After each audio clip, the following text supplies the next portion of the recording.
welcome to episode 72 of A Gamer Looks at 40. I'm Bill Tucker, and on today's episode, I've decided to stop the presses. I had a schedule laid out, everything put aside for the big talking point in the world of video games this week, and probably for the next month, the Mario movie. I saw the Mario movie on Thursday afternoon with my son. It was a 4 o'clock showing, and I have thoughts. But I realized as I was kind of mulling this over, and at first I wasn't going to do an episode. I figured who really cares what I have to say about this? My voice is going to be one of a million different voices out there on the internet, all giving their opinions, some good, some bad. And at the end of the day, the entire length and breadth of possible reactions will be covered. But then I realized that's not the point of the show. I truly think everybody is unique in a certain way, even if the narratives tend to be tied together. But then I also realized, does the world need my opinion at all? And at the end of the day, does my opinion really even matter? Especially considering I'm not the target audience for the Super Mario Brothers movie. I mean, I'm not. And if you're listening to this podcast, you're not either. This movie was clearly made for kids. This is a children's movie that has longtime fans firmly in mind. But at the end of the day, the audience are kids. And yes, while adults can find a lot of fun here, and the director and producers and the writers all took longtime video game fans into account, and this is truly a movie everybody can enjoy, kids are the target audience. This is an Illumination children's movie. So why not get the opinion of a kid? My kid. On this episode of A Gamer Looks at 40, we're going to examine the Mario movie in two very distinct and different ways. We're going to start off by talking with my son for about 12 minutes about his reactions to the movie, his history with Mario, and then the second half is going to be my thoughts on the movie. I'm going to try to keep mine short. I'm not good at keeping things short, as I'm sure you know if you listen to this show on a regular basis. So if you want to hear my opinions, hang out for the back half of the show. And if you just want to hear what a child thinks about it, what a 6-year-old, almost 7-year-old thinks about the movie that was truly made for him, hang out for the first half, listen to it, and then click off to somewhere else off in the ether. Trust me, I don't blame you if you don't need to hear another beardy 40-year-old talk about the Super Mario Brothers movie. And full disclosure, there are some minor spoilers in this. He's 6. He couldn't help himself. If you haven't seen the movie and you want to completely avoid every little thing, hold on to this show until you've seen it, because you really, really should. Time to strap on our overalls, grab our plungers, and make sure the popcorn is extra buttery as we take a look at the Super Mario Brothers movie from the perspective of a kid and from the perspective of a me. Let's jump into it.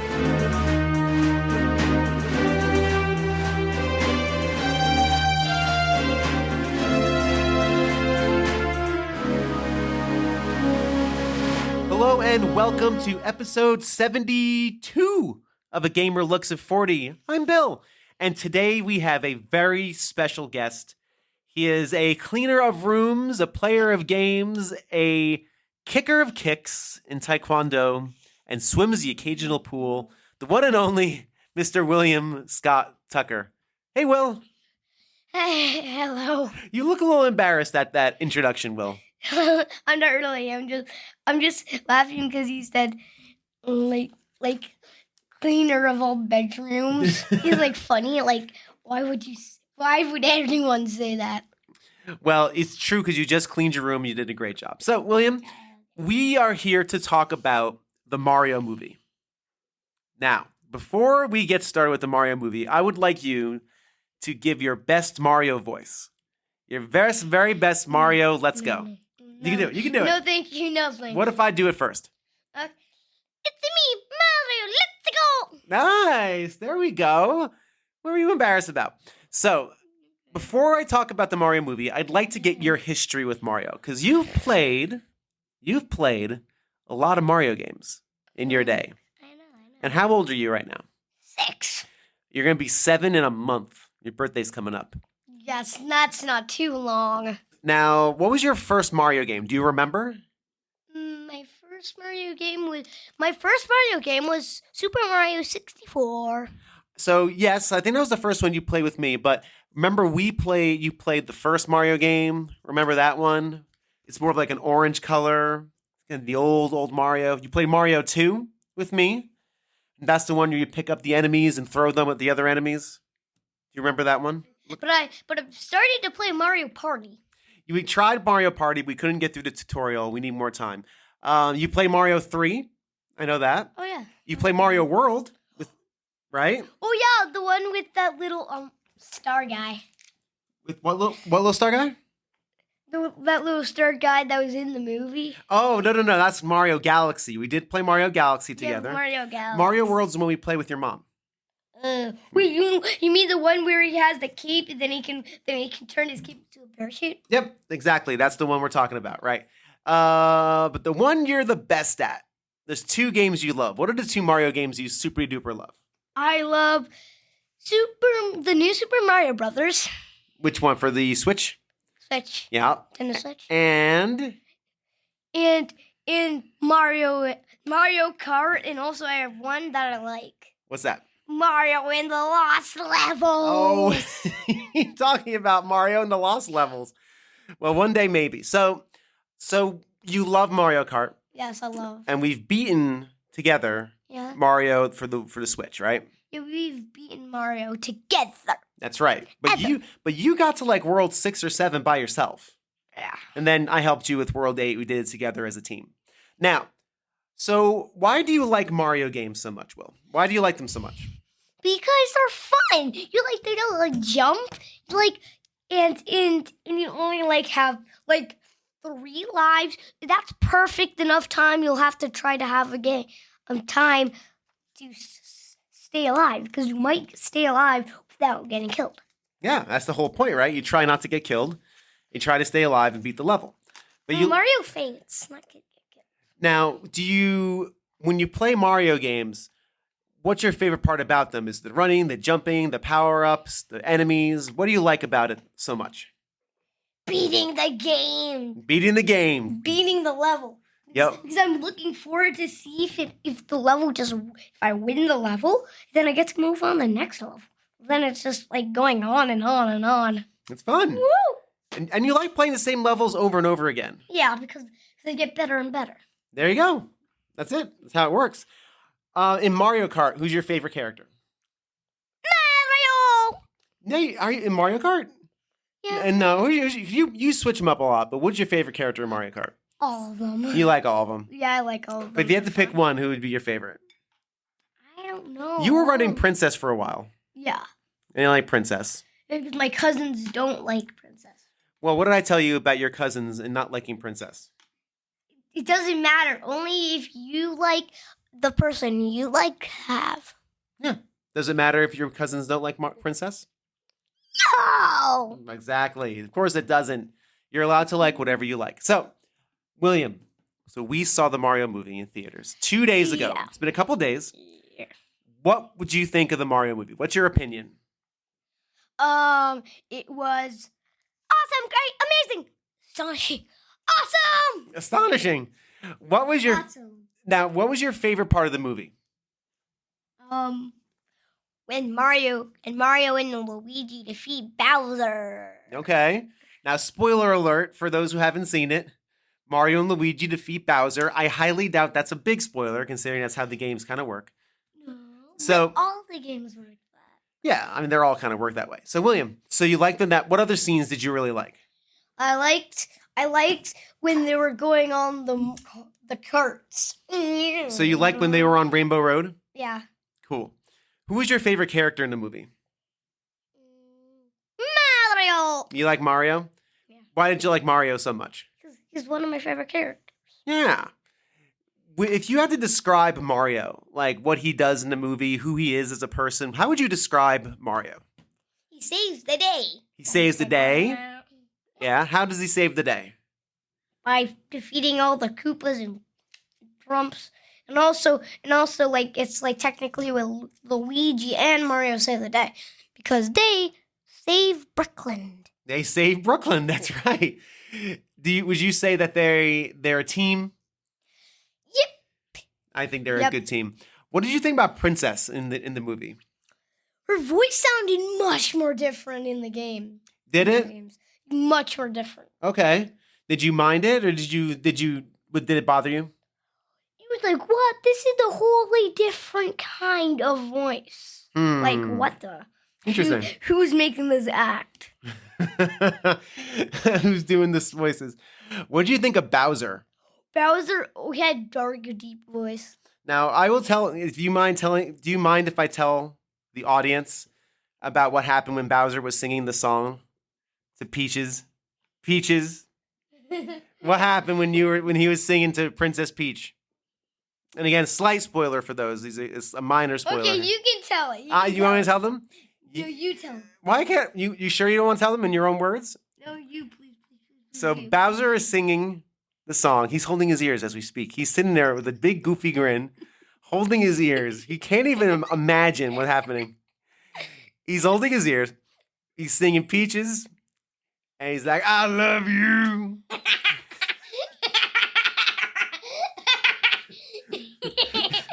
When he's now bright red, and you went, I can't. You went, I can't. And you snuggled your head.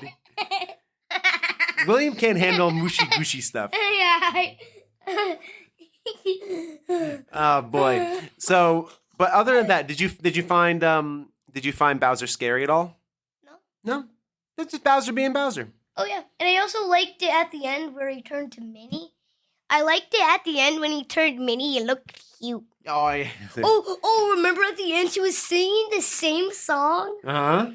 Then one of the Toad Guards said, "Be quiet! You know who I am. I am Bowser." Now, William, one of my favorite parts, just because it was fun, was the Donkey Kong Mario fight.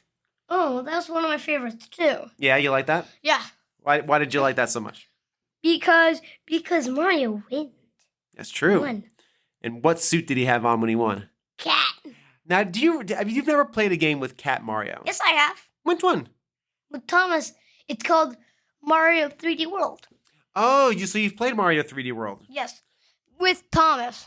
Okay, your friend Thomas, yes. Yes. Okay, that's right. So you do know Cat Mario. Okay. Yeah. So I thought that was really fun. Did you like the way Donkey Kong was portrayed in the movie, the way he was shown? What's portrayed? Portrayed means how the movie made him look. Did you like Donkey Kong in a movie? Yeah. Yeah? Can you give me your best DK Donkey Kong? DK Donkey Kong. DK Donkey Kong is here. Oh! Nice. Well done. Well done. Now, what did you think of the music in the game? I can't say game. It's a movie. It's not a game. How did you think about the music? It was sweet. Sweet? Nice. Nuts. It's actually nuts. It's actually nuts. Yeah. I also really like the Mario Kart part too, when they're driving. Oh yeah, because I like to play Mario Kart 8. Now, what did you think about the blue shell? Oh yeah, the guy turned into a blue shell. We didn't know that he can turn into a blue shell, but how did he turn into a blue shell? That's right. It was pretty cool. So to finish up this conversation, Will, do you think adults should go see the Mario movie? Yeah, it's fun. Yeah? Do you think kids should go see the Mario movie? Oh yeah, they'll be happy to see Mario. Mario.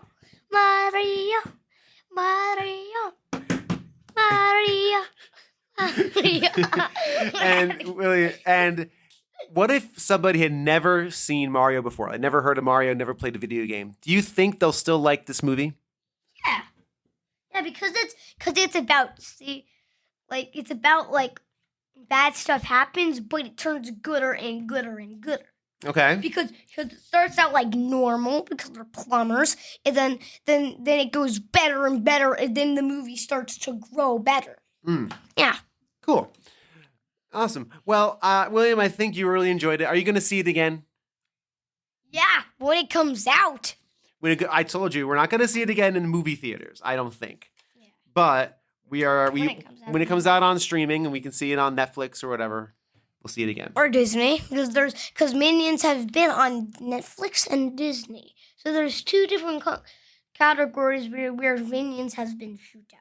William, thank you so much for joining me on the show. If you had to give the movie a rating from 1 to 10, 1 being terrible, 10 being amazing, exceptional, best thing ever, what number would you give this movie?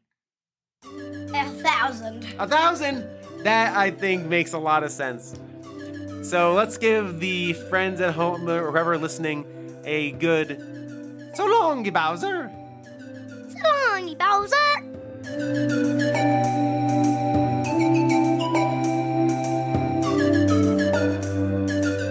And now it's my turn. Going into the movie, I had measured expectations. And if you know me in any realm of the internet, you know that I tend to have measured expectations of everything. I don't love to build up hype in my heart. I like to keep things on an even keel. I like keeping my expectations very measured because it allows me to enjoy art, for lack of a better term, on its own terms, not on the expectations I've placed upon it with very little information. If a new Star Trek show comes out, I'm not generally excited for it. I'm interested, I'm intrigued, maybe the trailers look good, conversation's good, but I try not to get myself to a point of hype where if my expectations are dashed or destroyed or just not met for a variety of different reasons, it doesn't hurt me. I'm allowed to say a work isn't good or isn't bad for a variety of different reasons, but if it turns out to be not what I expect, if it turns out to just be not great, it doesn't hurt me. It's just not great. So that's kind of something I've kind of built into my fandoms and the way I look at art in general. It sounds very boring. I agree. But it's just kind of what I do to protect myself from disappointment for a variety of different reasons. So going into the Mario movie, I only wanted it to do one thing. And that was to capture the heart and soul of what makes Mario, Mario. Now, a lot of people have said over the years, and I was one of these people too, who have said Mario is an everyman. He's the ultimate player surrogate. He doesn't have a character. He doesn't have a backstory. He doesn't really have motivations. He's a vehicle for great gameplay. And this has been the narrative for years and years and decades and decades. At the end of the day, nobody really cares about the lore of Super Mario Galaxy. Super Mario Bros. 3, no one really cares how the Koopa kids got their airships, or who Mario's parents are, or anything outside of the bare bones required to move a experience forward. Bowser grabs a princess, goes off on an adventure, Mario follows, and in the end of the day, Mario is victorious. He rescues the princess, saves the day, etc. And there's different, of course, facets and games, and yet the RPGs, and Mario's been in over 200 games at this point, so everything has been explored, except for the stuff that we spend a lot of time exploring these days, which is, again, that lore, that backstory. So my feeling of the movie before even going in based on trailers was, I just want them to capture who Mario is. And after some conversations for some of my episodes, especially via some conversations with Moses, the well-read mage on Twitter, I've come to realize that Mario does have a character. Mario has characteristics and traits. He's joyful. He's fiercely loyal. He's energetic. He doesn't stop. He doesn't give up. He doesn't understand the concept of letting evil win. He's good-hearted. There's a lot of wonderful characteristics to Mario, which I think is what has led to Mario being this universally beloved character. A character that endures despite not having a tragic backstory, or despite not having fully fleshed out emotions, or despite not having the big narrative. Mario, kind of like Superman to me, and again, I've only ingested mass media Superman. I don't know the comics, and I know if I did read comics, I'd probably get my mind changed. But Mario is an ideal. He is the sort of person most of us would like to be. Endlessly optimistic, fiercely loyal, and brimming with joy. And the joy of Mario, of course, is in the play. So for me, my goal, movie, just make this fun. Show people who may have never played a Mario game what it's like to do so through this different medium. And in that respect, this movie succeeds admirably. This movie is full of joy. It is a joyful, spirited experience. But is it good? Kinda. If this were called Mushroom Men or, something else, the Brooklyn Plumber Show, and it had nothing to do with Mario, or if we lived in an alternate universe where Mario games never existed, and you just put this on the screen, this would be a slightly above average kids movie. There's a lot of structural issues with the Mario Brothers movie. The characterizations are very thin. The motivations of the characters are next to non-existent. Mario has a, good one, rescue my brother, but there's no reason for the princess to take Mario around on his adventure. There's no reason for Toad to be there. Bowser's motivation is pretty much the purest, but it's also a little on the creepy side, if nothing else. Their scenes begin and end with no rhyme or reason. There's very little transitional filmmaking. The ending is horribly rushed. As a matter of fact, everything is rushed. This movie is, kind of Minions level, maybe a little below. But at the end of the day, all of these little structural things, all of these problems that my critic brain points out as I'm watching, my gamer brain, my nostalgic brain is saying, it doesn't matter. Or does it? I think in this instance with the Mario movie, both sides of the fence, pro and con, are kind of right. Critics are right. This movie is a bit of a mess. It's beautifully animated. The music is great, but they make baffling choices with using real-world soundtrack songs like Take On Me and things like, and pieces like that to augment action scenes. It makes very little sense why they did that. The voice acting is fine. Jack Black is great. He is a lot of fun in Bowser. He's having the most fun. Chris Pratt's very good. I forgot it was Chris Pratt within 3 minutes of the movie, which is exactly what you want a voice actor to do. And everybody else is doing their thing. Princess's voice actress, fine. Seth Rogen, okay. Fine. Everything else is pretty workmanlike. Whoever played Toad, I don't remember who played Toad, but he was fun, very good. There's not quite enough Luigi in there. Luigi kind of takes the place of the princess, but the princess character is awesome. My son has liked Princess for a while. Ever since he was a little kid, he's really been into Princess. And I am so glad there's a strong princess character in here to show him that, Princess is pretty kick-ass. She's kind of awesome because he's been made fun of for liking Princess because boys shouldn't play Princess in Mario Kart. And that actually measured his reaction. He kind of stepped back from his Princess fandom. And I've been trying to get rid of that. Like, dude, it's okay. Princess is pretty awesome. I play Princess in Mario too. She destroys the game. She literally breaks the game. So Princess kicks ass, and it's okay to like the pink princess. Let's stop doing that. Anyway, so there's lots of things here, right? And the critics who've never played Mario and haven't probably thought of Mario since they were 8 years old, or have never even played a Mario game, they don't have the connection to the character we do. And on its face, as a structural film, it's fine. If I were to give it a review score, an objective review score with no Mario fandom or nostalgia, I'd probably give this a 7. This is probably a 7 out of 10 movie because it is beautifully animated. I think the visuals are fun. There is a sense of joy, and there's a lot of fun to be had, especially for kids. But for adults, it's a kid's movie.